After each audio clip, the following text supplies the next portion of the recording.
இனி one way டிராப்புக்கு சென்னை கேப்ஸ்ல கார் புக் பண்ணுங்க. தமிழகம் முழுவதும் குறைந்த வாடகைக்கு டிராவல் பண்ணுங்க. டிராப்புக்கு மட்டும் பே பண்ணுங்க. டவுன்லோட் தி ஆப் நவ. ராசிபுரம் அருகே ஆயல்பட்டியில் கூட்டு குடிநீர் திட்ட பணிகளுக்கு பதிப்பதற்காக சாலை ஓரத்தில் வைக்கப்பட்டிருந்த 47 குழாய்களை கிரெயின் வைத்து திருடிச் சென்று கோவையில் விற்றதாக கடலூரைச் சேர்ந்த 4 பேரை போலீசார் கைது செய்தனர்.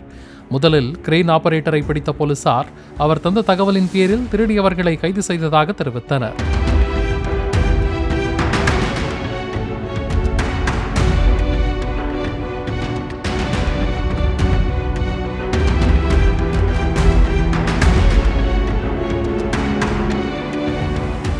இனி ஒன் வே டிராப்புக்கு சென்னை கேப்ஸ்ல கார் புக் பண்ணுங்க. தமிழகம் முழுவதும் குறைந்த வாடகைக்கு டிராவல் பண்ணுங்க. டிராப்புக்கு மட்டும் பே பண்ணுங்க. டவுன்லோட் தி ஆப் நவ.